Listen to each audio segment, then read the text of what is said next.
하나님, 우리를 주님의 군사로 삼아 주셨는데, 하나님, 군사는 주님의 마음에 또 주님의 명령에 순종하며 주님의 뜻을 따라 살아가는 존재인 줄을 믿습니다. 오늘 우리가 그 삶을 잘 살아갈 수 있도록 인도하여 주시고, 주님이 맡겨주신 것, 또 주님께서 명하신 것, 어느 것 하나 소홀함 없이 정말 거룩한 백성으로서 주님의 마음에 합한 삶을 살아드리는 우리 모두의 인생이 되게 하여 주시옵소서. 우리 각자에게 하나님께서 주신 삶이 있으며, 또한 우리 각자에게 하나님께서 주시는 그런 사명과 또 기도가 있는 줄로 압니다. 하나님, 우리의 각자의 형편을 잘 아시는 주님께서 우리의 삶과 우리의 기도 가운데 함께 해주시고 응답해 주셔서 오늘도 우리를 선하게 인도하시고 또 주님의 손길로 인도하시는 그 하나님을 경험하고 만나며 동행하는 귀하고 복된 삶이 되게 하여 주시옵소서. 또한 우리 가운데 있는 여러 가지 기도의 제목을 가지고 주님 앞에 나아갈 때에 주님, 우리의 기도를 들어주시고 신실하게 응답하시는 주님의 그 응답을 오늘 삶에서 경험케 하여 주시옵소서. 살아계신 예수님 이름으로 기도드립니다. 아멘. 하나님 말씀 보겠습니다. 신명기 20장 10절에서 20절까지 말씀입니다. 신명기 20장 10절에서 20절까지 말씀입니다. 하나님 말씀을 읽겠습니다. 내가 어떤 성읍으로 나아가서 치려할 때에는 그 성읍에 먼저 화평을 선언하라. 그 성읍이 만일 화평하기로 화답하고 너를 향하여 성문을 열거든 그 모든 주민들에게 내게 조공을 바치고 너를 섬기게 할 것이요, 만일 너와 화평하기를 거부하고 너를 대적하여 싸우려 하거든 너는 그 성읍을 에워쌀 것이며, 내 하나님 여호와께서 그 성읍을 내 손에 넘기시거든 너는 칼날로 그 안에 남자를 다 쳐 죽이고 너는 오직 여자들과 유아들과 가축들과 성읍 가운데 있는 모든 것을 너를 위하여 탈취물로 삼을 것이며, 너는 내 하나님 여호와께서 내게 주신 적군에게서 빼앗은 것을 먹을지니라. 내가 내게서 멀리 떠난 성읍들 곧 이 민족들에게 속하지 아니한 성읍들에게는 이같이 행하려니와, 오직 내 하나님 여호와께서 내게 기업으로 주시는 이 민족들의 성읍에서는 호흡 있는 자를 하나도 살리지 말지니, 곧 헷 족속과 아모리 족속과 가나안 족속과 브리스 족속과 히위 족속과 여부스 족속을 내가 진멸하되 내 하나님 여호와께서 내게 명령하신 대로 하라. 이는 그들이 그 신들에게 행하는 모든 가증한 일을 너희에게 가르쳐 본받게 하여 너희가 너희의 하나님 여호와께 범죄하게 할까 함이니라. 너희가 어떤 성읍을 오랫동안 에워싸고 그 성읍을 쳐서 점령하려 할 때에도 도끼를 둘러 그곳에 나무를 찍어내지 말라. 이는 너희가 먹을 것이 될 것임이니 찍지 말라. 들의 수목이 사람이냐? 너희가 어찌 그것을 에워싸겠느냐? 다만 과목이 아닌 수목은 찍어내어 너희와 싸우는 그 성읍을 치는 기구를 만들어 그 성읍을 함락할 때까지 쓸지니라. 아멘. 전쟁에 앞서서 제사장이 내리는 그 축도와 또 전쟁에서 제외해야 하는 군인들에 대한 규정을 살펴보았었습니다. 하나님께서 함께 하시는 전쟁임을 우리가 기억하면서, 그리고 이 전쟁은 담대함을 가지고 나아가지만 무엇보다 주님과 함께하는 전쟁이라는 사실을 이 이스라엘 백성들이 꼭 기억하고 또 그런 마음으로 전쟁에 임하도록 하는 하나님의 준비 과정이라고 볼 수가 있겠습니다. 그리고 이어지는 오늘 말씀에서는 이제 전쟁이 시작되면 전쟁 중에 맞닥뜨릴 일들에 대한 지침을 주고 계십니다. 이스라엘이 전쟁을 해 나가면서 그 전쟁을 하는 대상이 다르게 될 것인데, 그 대상에 따라 어떻게 전쟁에 임하게 될 것이냐, 임할 것이냐에 대한 그런 지침을 주고 계신 것입니다. 오늘 이 말씀을 통해서 각기 다른 그런 지침을 주시는 의미가 무엇인지 살펴보고, 또한 오늘 우리가 살아가면서 특별히 오늘 우리도 영적 전쟁의 삶을 살아가는 우리들도 이 하나님의 백성으로서 또 하나님의 군대로서 어떤 마음과 어떤 영적인 자세로 살아가야 할 것인가를 말씀을 통해 깨닫는 이 아침의 시간이 되기를 바랍니다.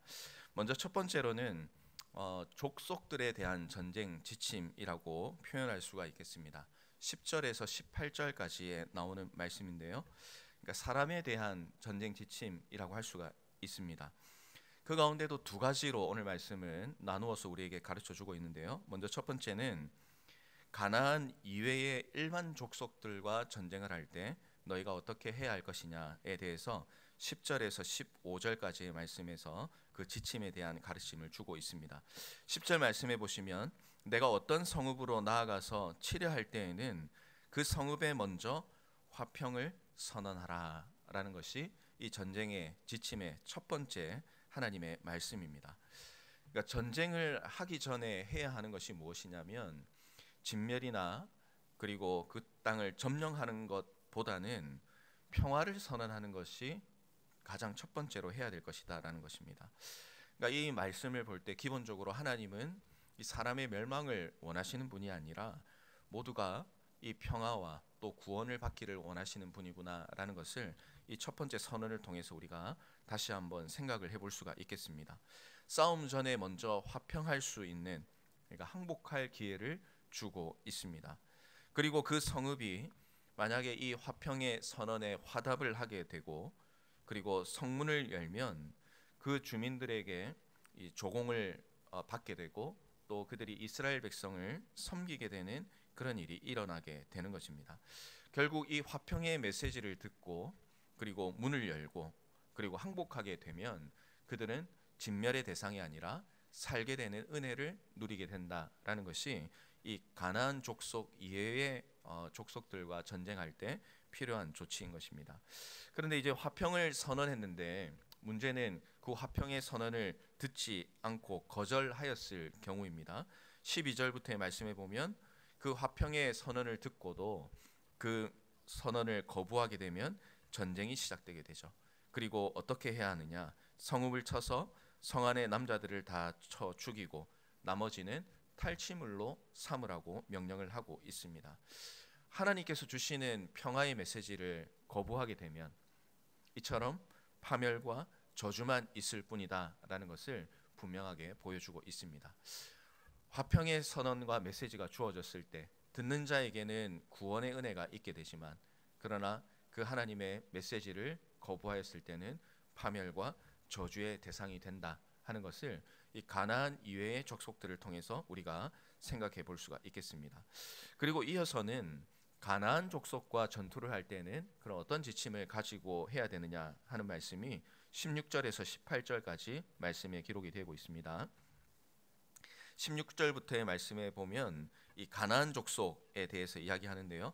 하나님은 가나안 외의 다른 족속에게는 먼저 평화를 선언하라고 말씀을 하셨지만 가나안을 향한 지침은 완전히 다릅니다.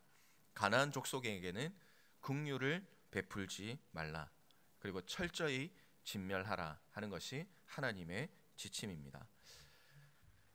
회복할 수 있는 그리고 화목할 수 있는 기회조차 주지 않고 모든 것을 진멸하라는 이 하나님의 명령은 이 메시지만 보았을 때는 너무나 잔인해 보이기도 합니다.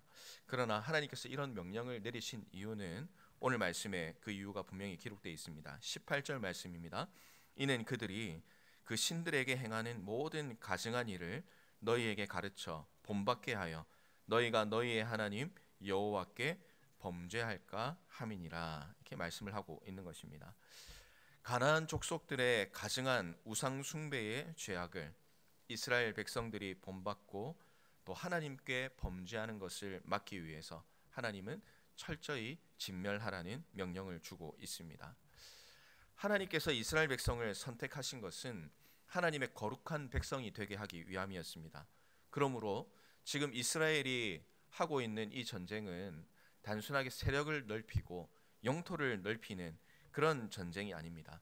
이 전쟁은 하나님께서 맡겨주신 그 거룩한 백성의 삶을 살아나가는 과정이라는 사실을 우리는 기억해야 할 것입니다. 하나님의 거룩한 백성은 죄와 우상과 함께 할 수 없습니다.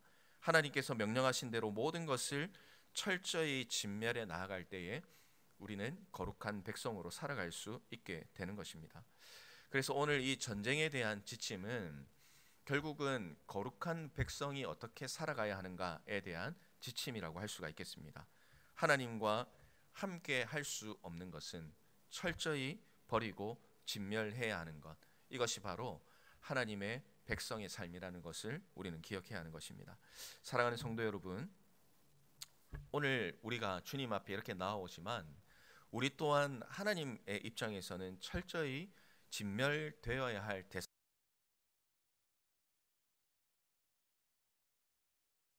문제, 가나안 족속과 같이 하나님을 아버지라 부를 수 없는 허물과 죄로 가득 찬 인생이었습니다. 그러나 우리가 하나님의 자녀로 살게 된 것은 예수 그리스도의 십자가,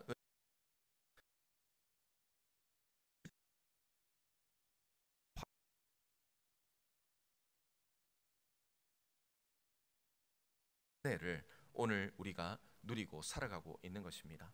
그런 백성이 된 우리는 매일마다 영적 전투의 삶에서 가나안 족속과 같은 옛 모습을 철저히 진멸시키고, 그리고 하나님의 말씀 백성 거룩한 군사의 삶을 오늘 우리의 삶에서 이어나가야 한다는 사실을 꼭 기억하시기를 바랍니다. 에베소서 4장 20 분명히 이렇게 말씀합니다. 너희는 유혹의 욕심을 따라 썩어져가는 구습을 따르는 옛 사람을 벗어버리고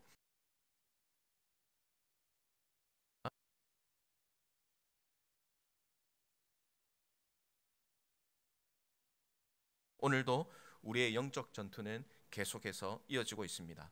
오늘 우리가 살아가면서 하나님의 백성으로 또 하나님의 말씀대로 살아가는 것에 방해되는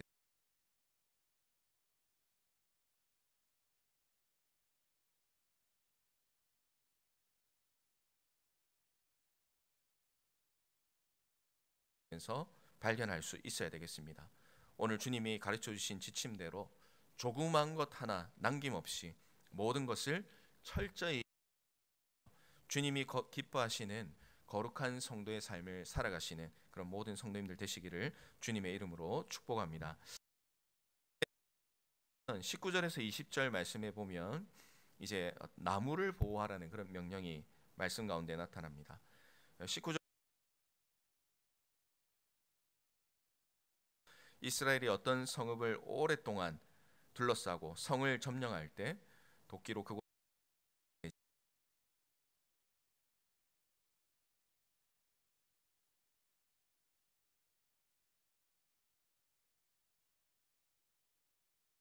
을 것이 되기 때문에 찍어내지 말라 하는 것이죠.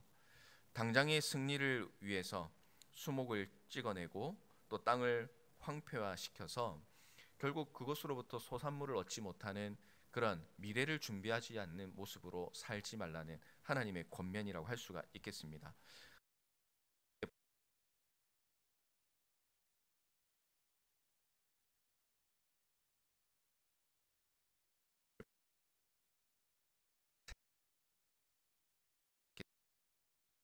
이 땅을 하나님께서 분명히 정복하게 하실 것이고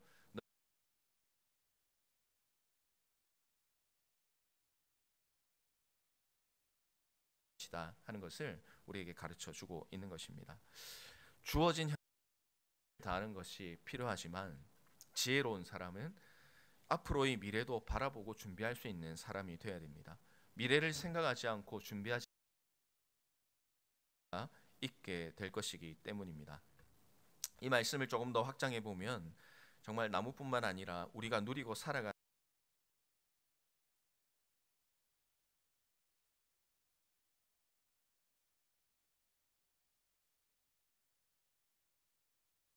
품습니다.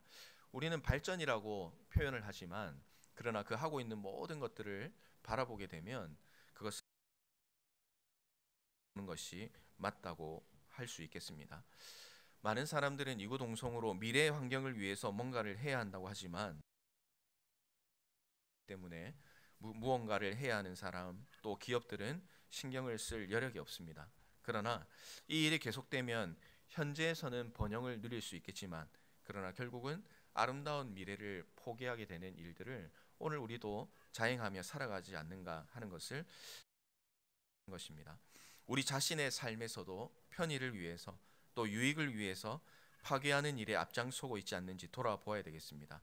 우리 세대만 잘 살아가는 것이 아니라 우리의 후손들도 잘 살아나가는 환경과 또 문화를 만들어 나가는 것이 오늘을 살아가는 우리 특별히 그리스도인들에게 주어진 마음 가운데 분명히 새겨야 하는 것은 그냥 일반적인 생태계와 문화뿐 세대를 위한 준비를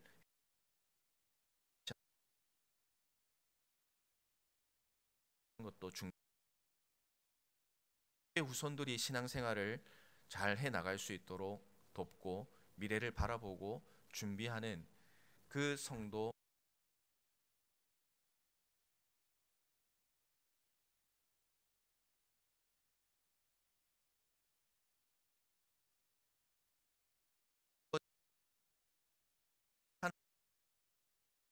그리고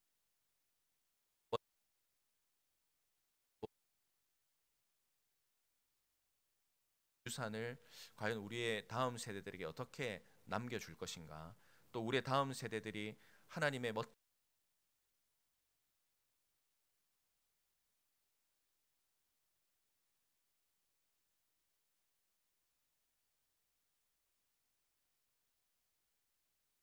믿습니다. 말씀을 정리합니다. 우리가 평화의 메시지를 듣고 또 하나님의 자녀가 된 것처럼 우리도 평화의 메시지를 전하며 살아가는 그 되어야 됩니다. 우리는 영적 전투의 삶을 살고 있습니다. 먼저는 거룩한 백성으로서 혹시 우리 가운데 하나님이 싫어하는 죄와 옛사람의 모습이 있다면 오늘 이 말씀처럼 철저히 진멸하며 사는 삶을 살아가시기를 바랍니다. 그리고 아직 평화의 메시지를 듣지 못한 이들이 있다면 평화이신 예수 그리스도를 증거하고 선언하며 살아가십시오. 그리고 영적인 전쟁 중에도 미래를 준비하는 삶을 사셔서 이 마지막 때에 우리 주님께서 맡겨주신 영적 전투를 잘 감당하시는 또 승리하시는 그런 복된 하루의 삶을 살아가시는 모든 성도님들의 삶이 되시기를 주님의 이름으로 축원합니다. 우리 하나님 앞에 찬양 드리고 기도의 자리로 나아가도록 하겠습니다. 찬송가 349장 통일 찬송가는 387장